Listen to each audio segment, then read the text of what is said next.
So if you've been lucky enough to come and eat in the English Pig already, congratulations. This is what the English Pig is all about. This is our lovely signature dish, 21-hour slow roasted belly of pork. If you want to see how it's done, let's have a look. Slow roast belly of pork, one of the most important dishes on our menu, the English Pig. This is absolutely beautiful. First of all, this particular piece of pork is a Gloucestershire Old Spot. It's about 10 months in age, so it's not too fat. It's just quite nice. We don't marinate it, we don't do anything with it. Good quality pork is the most important thing. Quite importantly, you've got to make sure that you've still got all the rib cage in.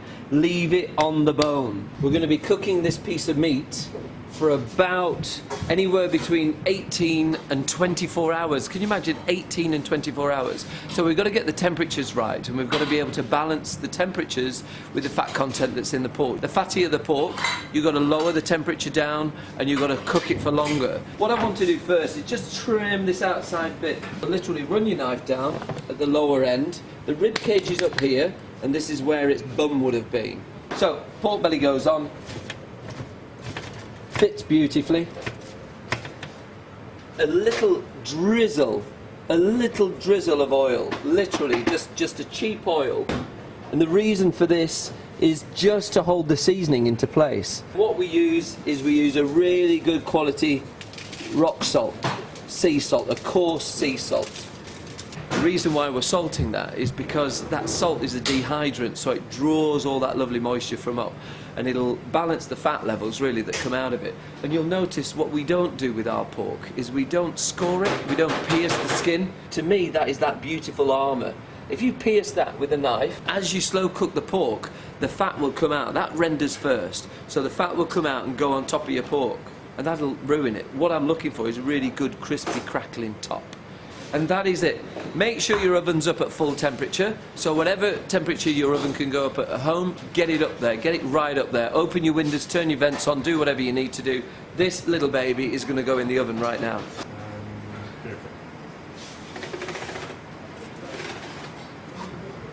Temperature. Get it right up. Already preheated, it's up at 250, 260. Let's get it up there, let's get it scorched. We call it scorched. It needs to be in there for about 45 minutes just on that. So we need to start turning it down. So every 45 minutes we turn it down by 50 degrees. And then we leave it 45 minutes, 50 degrees down, 45 minutes, and that's it. Let's have a look at it now.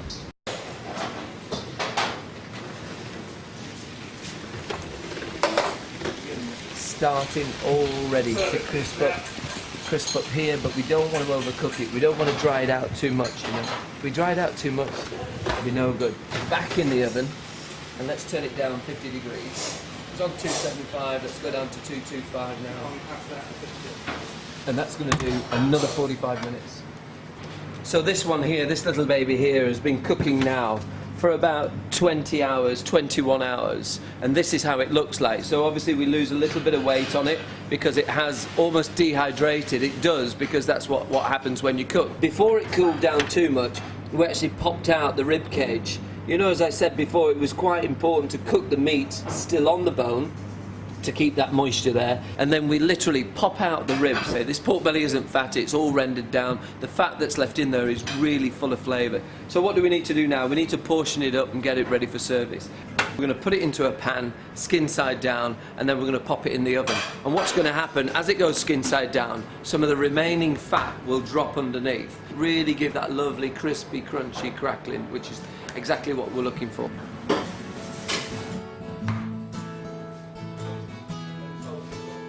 On goes the red cabbage first of all, bit of veal jus. On top goes our pièce de résistance, which is the pork belly. Then on top of that is just the apple sauce. We put that on just to help cut through, nice acidity through the fat of the pork. We also serve a little roasty as well. That's a little roast potato just cooked in goose fat. A little bit of an apple crisp on there. Bob's your uncle, and Fanny's your aunt.